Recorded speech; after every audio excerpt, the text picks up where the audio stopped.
अगले क्वेश्चन पे बढ़ते हैं।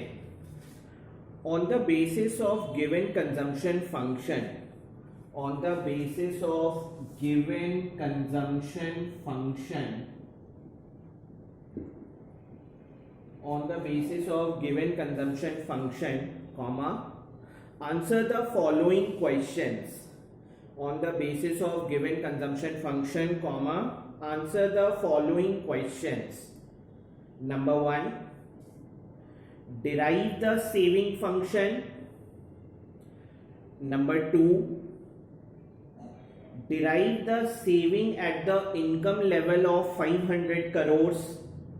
Derive the saving at the income level of 500 crores. Number 3, at what level of income, at what level of income, comma, saving becomes zero. At what level of income, comma, saving becomes zero. मैं फिर से कहूंगा, आराम से video pause करके खुद answer determine करने का कोशिश करो। तुम्हें कंजम्पशन फंक्शन दिया हुआ है, तुम्हें सेविंग फंक्शन निकालना है।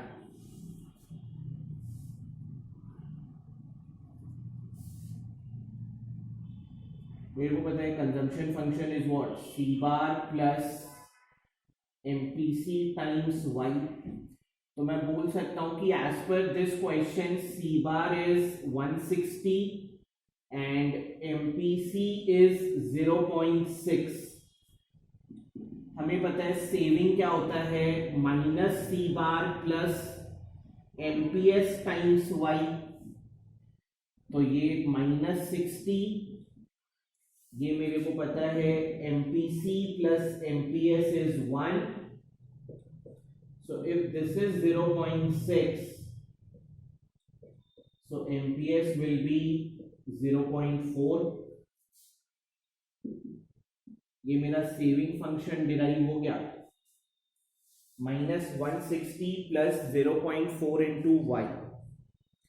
सेकेंड मेरे को बोल रहा है derive the saving when income level is 500 crore. हमें सेविंग का वैल्यू निकालना है जब इनकम कितना है, 500 करोड़। तो सेविंग फंक्शन मेरे सामने है, अगर मैं y का वैल्यू उसमें सब्स्टिट्यूट कर दूं तो मेरे को सेविंग का वैल्यू मिल जाएगा। So when y is 500 crores, saving कितना हो जाएगा, -160 plus 0.4 times 500 -160, 40% of 500, 200, that will be 40 crore. ठीक है, दूसरे में से भी मैं निकाल सकता हूं। मेरे को y दे दिया है 500 करोड़, अगर मैं c का वैल्यू निकाल दूं तो ऐसा आ जाएगा, c मेरे को क्या दिया हुआ है, 160 प्लस 0.6 y की जगह मैं क्या सब्स्टिट्यूट कर दूंगा, 500, 160 प्लस 300, तो c हो जाएगा 460 करोड़। मेरे को पता है y is c plus s, अगर ये 500 है जिसमें 460 करोड़ हमने खर्च कर दिया तो ऑब्वियसली फिर सेविंग कितना आएगा, 40 करोड़। आप किसी भी वे से सॉल्व करो, आंसर वही आएगा। At what level of income savings become zero. आपको बताना है कि किस इनकम लेवल पे सेविंग जीरो आएगा। तो आपको y की वैल्यू निकालनी है when s is zero. Question में आपको यही बोला है कि when s is zero then y कितना है। सवाल यही है कि किस इनकम लेवल पे सेविंग जीरो आएगा। मेरे पास सेविंग फंक्शन कितना दिया हुआ है, -160 प्लस 0.4 इंटू वाई। s क्या होना चाहिए, जीरो, तो s की जगह जीरो सब्स्टिट्यूट कर देंगे, -160 plus 0.4 y, 0.4 y is equal to 160, y will be 160 upon 0.4, 1600 upon 4, 400 crore. So when y is 400 crore then savings are zero. जब y की वैल्यू 400 करोड़ है उस समय सेविंग क्या होगा, जीरो। आप सब्स्टिट्यूट करके देख सकते हो, y की वैल्यू 400 करोड़ पुट करके देखो, सेविंग 0 आ जाएगा।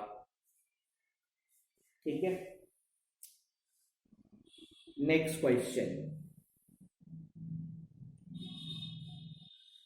The consumption curve of an economy, the consumption curve of an economy makes a intercept,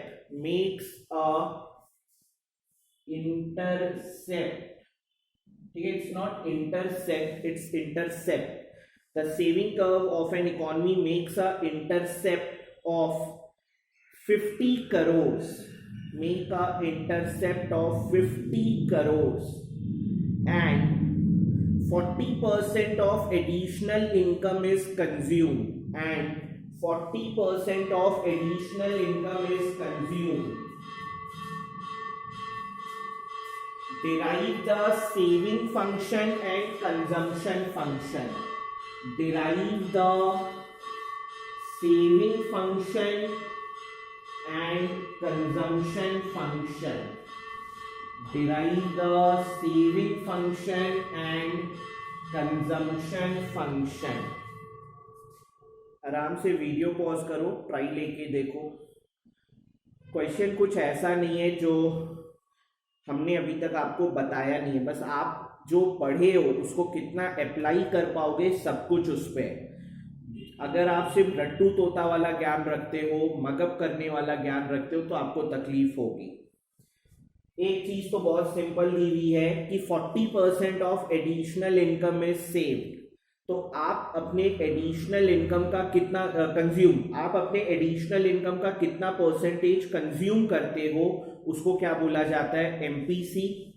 तो मेरे को क्वेश्चन में एमपीसी कितना दिया हुआ है, 40%, दैट मीन्स 0.4। और क्वेश्चन में लिखा है कि जो कंजम्पशन का ग्राफ है वो वर्टिकल इंटरसेप्ट बना रहा है 50 करोड़ पे। तो ये मेरा कंजम्पशन का ग्राफ होता था, ठीक है। इंटरसेप्ट का मतलब होता है वो एक्सिस को कट कहां पे कर रहा है, तो वो इंटरसेप्ट कहां बना रहा है, वाई एक्सिस पे, क्योंकि वो एक्स एक्सिस को तो कट ही नहीं कर रहा है। एक्स एक्सिस को क्यों वो टच नहीं कर रहा है, क्योंकि अगर वो एक्स एक्सिस को टच कर जाए तो कंजम्पशन 0 हो जाएगा। तो इंटरसेप्ट का मतलब होता है कोई भी ग्राफ किस एक्सिस को कहां कट कर रहा है। तो कंजम्पशन का ग्राफ एक्स एक्सिस को तो कभी कट ही नहीं करता, वो कट सिर्फ किसको करता है, वाई एक्सिस को। और इसका कोऑर्डिनेट क्या होता है, 0, c बार। तो ये वाई एक्सिस को जहां कट कर रहा है वही उसका इंटरसेप्ट है, c bar is the vertical intercept. तो इस क्वेश्चन में मेरे को वर्टिकल इंटरसेप्ट या इंटरसेप्ट जो है वो दिया हुआ है 50 करोड़। इस क्वेश्चन में हमें इंटरसेप्ट दिया हुआ है 50 करोड़। मैंने तुमसे शायद कभी पूछा भी था कि कंजम्पशन लाइन का वर्टिकल इंटरसेप्ट क्या बताता है। सो कंजम्पशन लाइन का वर्टिकल इंटरसेप्ट क्या बताता है, c बार। ये ग्राफ y एक्सिस को जब कट कर रहा है उस समय इसका जो y कोऑर्डिनेट होगा वही उसका क्या है, वर्टिकल इंटरसेप्ट, क्योंकि x कोऑर्डिनेट तो उस समय क्या होगा, 0। सो यहाँ पे ये जो एग्जामिनर ने आपको इंटरसेप्ट दिया है that is nothing but c बार, ठीक है। रट मत लेना, क्योंकि कोई और ग्राफ दे दिया फिर तुम रटने बैठ जाओगे तो फिर तो तुम्हारा काम हो ही गया। सो हमसे पूछ रहा है कंजम्पशन फंक्शन बताइए और सेविंग फंक्शन। तो कंजम्पशन फंक्शन इज c बराबर c bar plus MPC times y। c bar is 50, MPC मेरे को 0.4 दिया हुआ है y। ये हो गया मेरा कंजम्पशन फंक्शन। सेविंग फंक्शन मेरे को पता है होता है -c bar plus MPS times y -50 plus 0.6 y। आधा मार्क्स एग्जामिनर तुम्हारा कट कर देगा अगर तुम नहीं बताओगे कि वो तुम 0.6 कैसे लाए, ठीक है। बहुत बार क्या होता है ना, बच्चे अपने आप को ओवर स्मार्ट समझते हैं। कोई बुराई बात नहीं है, जब हम भी स्टूडेंट थे हम भी सोचते थे स्टेप को स्किप कर करके करो ना, ये 0.4 है तो ये 0.6 होगा। लेकिन सीबीएसई बोलता है स्टेप मार्किंग देना है बच्चों को, तो अगर बच्चों ने स्टेप स्किप कर गया तो भैया मार्क्स काट लीजिए, एकदम जितना मार्क्स हो सके काटिए। तो मैं तुम्हें बार बार वार्न कर रहा हूं, अगर 100 लाने का है तो स्टेप मत स्किप करना, और अगर 99 लाना है तो स्टेप को स्किप कर देना। लेकिन ये डिपेंड करेगा कितनी बार तुम स्टेप स्किप कर रहे हो। ये तो एक क्वेश्चन में तुम स्टेप स्किप किए हो। एमपीसी कितना था? 0.4। सीबीएसई के एग्जाम में 95 प्लस लाना बहुत बड़ी बात नहीं है। स्टेप मार्किंग, सीबीएसई बोलते हैं बच्चों को स्टेप मार्किंग दीजिए, लेकिन वही है, फिर बहुत सारे बच्चे क्यों 95 पे ही रुक जाते हैं, क्यों वो 97, 98, 99, 100 नहीं ला पाते, क्योंकि वो स्टेप नहीं दिखाते। उनको पता है दिस इज 0.4 तो this will be 0.6, but CBSE बोलता है पता है बता, उससे हमें कोई मतलब नहीं, आपको शो करना चाहिए था। आप पेपर में शो करते, हम आपको हाफ मार्क्स इसका देते। आपने पेपर में इसको नहीं शो किया, हम आपका हाफ मार्क्स डिडक्ट करेंगे, बस। अब ये तुम पे, तुम ये सब बातें दिमाग में रखते हो या नहीं रखते हो। Next, the saving curve of an economy, the saving curve of an economy makes a negative intercept of 100 crores. The saving curve of an economy makes a negative intercept of 100 crores and 30% of additional income is saved, and 30% of additional income is saved. Derive the saving function and consumption function. Derive the saving function and consumption function. ये तुम अपने से करना, ये मैं नहीं करवा रहा, ये वाला क्वेश्चन तुम अपने से करना।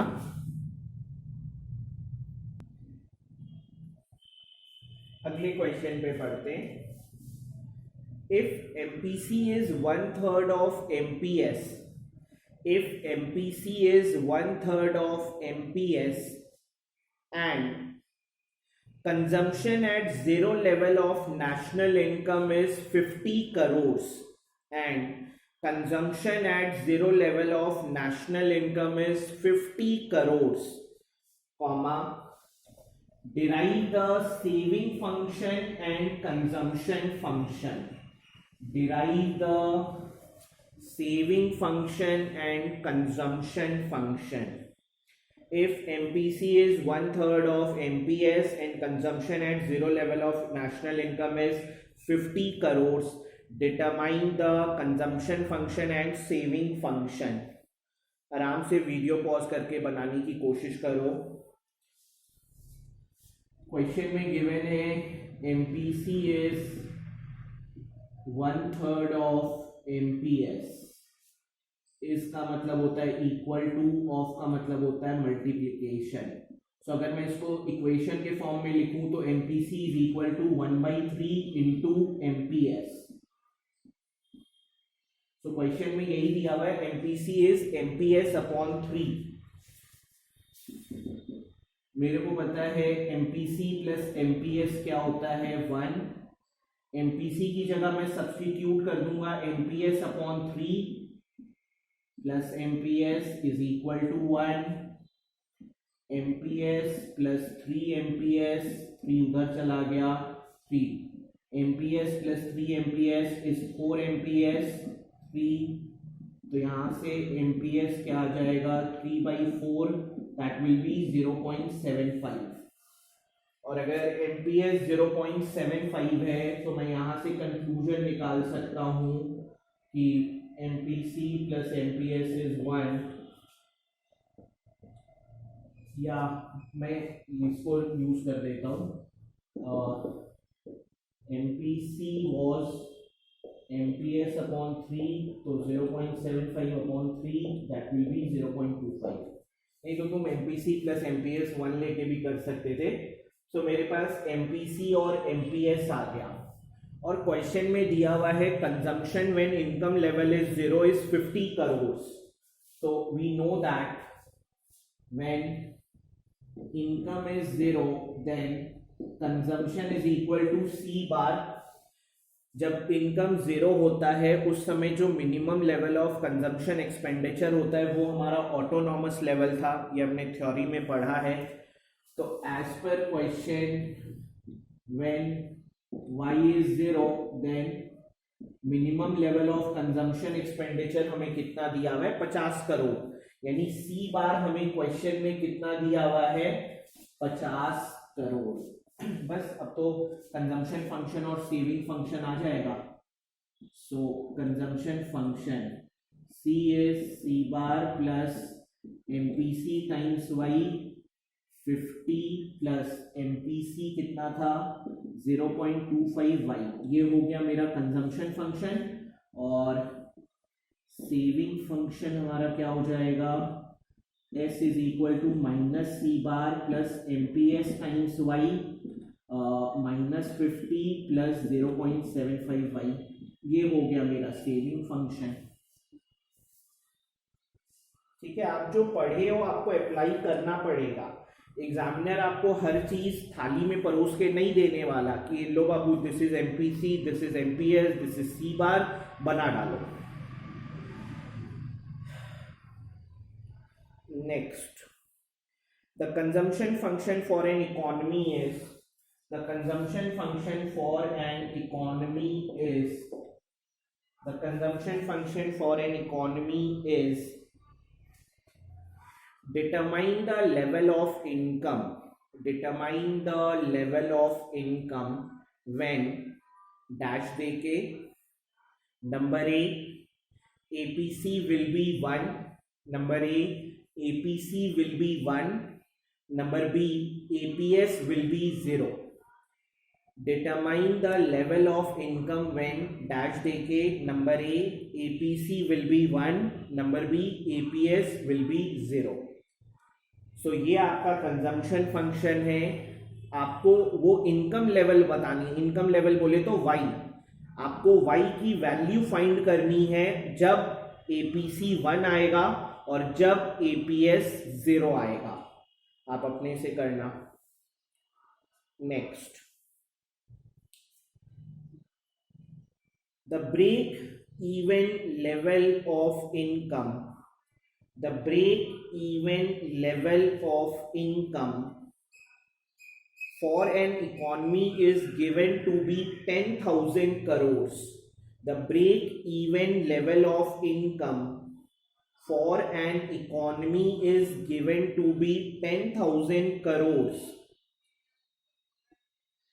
if the economy saves 20% of additional income, if the economy saves 20% of additional income, then calculate the value of autonomous consumption expenditure, then calculate the value of autonomous level of consumption expenditure,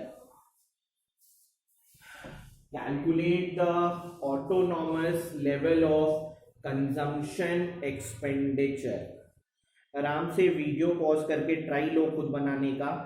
break even level 10,000 crore, 20% of additional income save कर रहा है। तो percentage of additional income जो हम लोग save करते हैं वो तो मेरे को पता है क्या बोला जाता है, एमपीएस। तो मेरे पास एमपीएस तो आ गया 0.20। मेरे को ऑटोनॉमस लेवल निकालना है, यानी मेरे को सी बार निकालना है, और मेरे को क्वेश्चन में दिया हुआ है break even level of income कितना है 10,000 करोड़। अगर break even level of income याद होगा तो जिस लेवल ऑफ इनकम पे वाई और सी बराबर होते थे उसको बोला जाता था break even level of income. यानी जब इनकम लेवल 10,000 है उस समय सी और वाई बराबर होगा। जब मेरा क्या बोलते हैं y is 10,000, at that time c and y are equal, so when y is 10,000 crores then c is equal to y। यही होता है ब्रेक इवन लेवल का डेफिनेशन। नहीं तो तुम ऐसा भी लिख सकते हो when y is 10,000 crore then s is 0। यही है break even level of income का डेफिनेशन। तुमको सी बार निकालना है। तो let C is equal to C bar plus MPC times Y. If MPS is 0.2,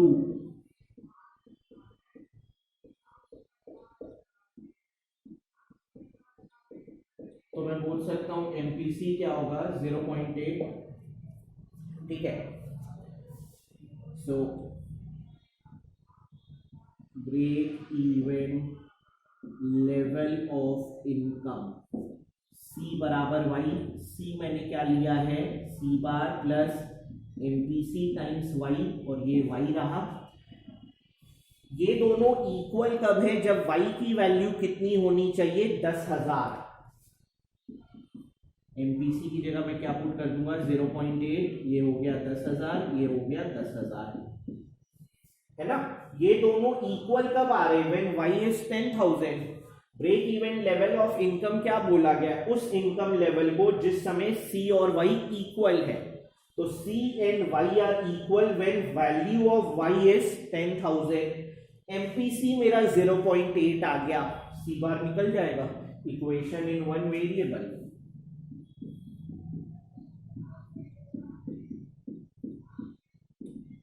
तो C बार कितना हो जाएगा?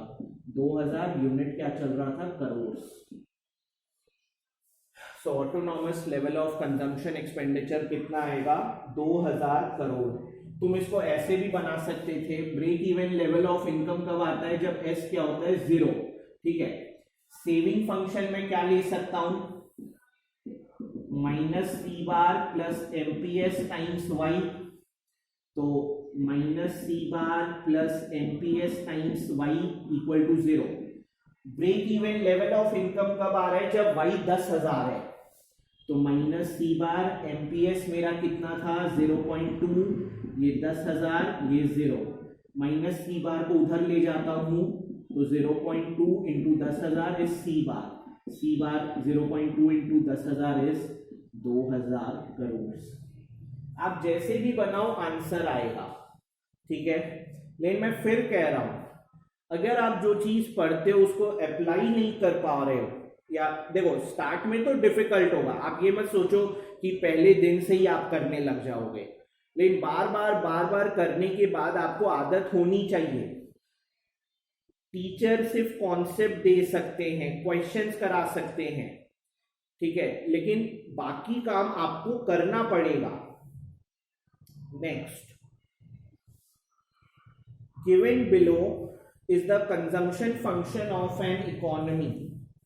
Given below is the consumption function of an economy. Consumption function हमें दिया हुआ है C is equal to 100 plus 0.55. Given below is the consumption function of an economy. With the help of a hypothetical numerical example, with the help of a hypothetical numerical example, comma, show that in this economy,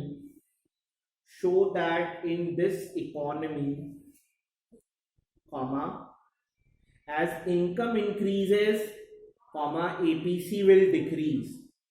Show that in this economy, comma, as income increases, comma, APC will decrease.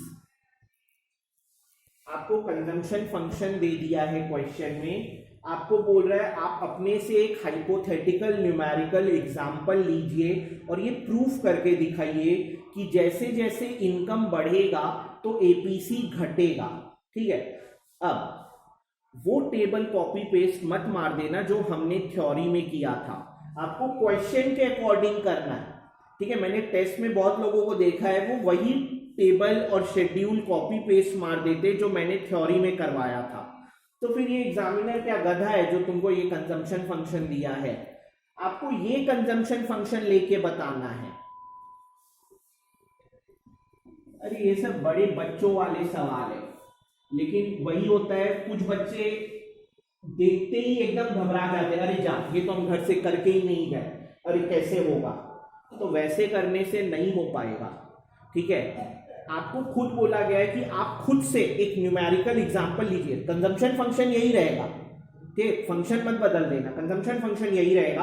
आप खुद से एक numerical example लीजिए और prove करके दिखाइए कि income बढ़ेगा तो एपीसी घटेगा।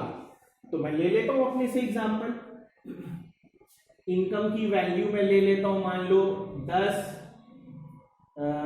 ले लेता हूं 100 और ले लेता हूं 1000। मैं इनकम की 3 वैल्यू ले ले रहा हूं, 10, 100, 1000, या छोड़ो 4 ले लेता हूं। एक ले लेता हूं 0, एक ले लेता हूं 10, एक ले लेता हूं 100, एक ले लेता हूं 1000, ठीक है। सी क्या दिया हुआ है, 100 प्लस 0.5y, तो 100 प्लस 0.5, ये 0, ये हो गया 100, 100 प्लस 0.5, 100, ये कितना हो जाएगा, 100 प्लस 50, 150, नहीं 10 लिया था ना, 10 था, तो 105, 100 plus 0.5, 100, 100 plus 50, 150, 100 plus 0.5 into 1000, 100 plus 500, 600, ठीक है। एग्जामिनर मेरे को यही बोल रहा है, खुद भी कुछ नंबर लीजिए, बस प्रूफ करके दिखाइए इनकम बढ़ेगा तो एपीसी घटेगा। मैंने इनकम को बढ़ा दिया, मैं कोई भी नंबर ले सकता हूं यार, कोई भी नंबर ले लो, ठीक है। बहुत कभी कभी बहुत दुख होता है कि जो कॉपी में मैंने लिखवा दिया ना, बच्चे भी एग्जाम हॉल में वही चेप के आ जाते हैं। इसका मतलब आप अपना कॉमन सेंस लगाते कम हो, सिर्फ रटने पे ज्यादा भरोसा रखते हो। अरे कोई भी नंबर ले लो यार, 2, 4, 6, 8 ले लो, 50, 500, 1000, 2 करोड़, 4 करोड़, 20 करोड़ ले लो, कोई नंबर ले लो यार। एपीसी क्या हो जाएगा, सी अपॉन वाई, 100/0 इंफिनिटी, 105/10, 10.5, 150/100, 1.5, 600/1000, 0.6। फिर थोड़ा सा इंग्लिश लिख देना कि on the basis of given schedule we can observe that as income is increasing you can observe APC is decreasing.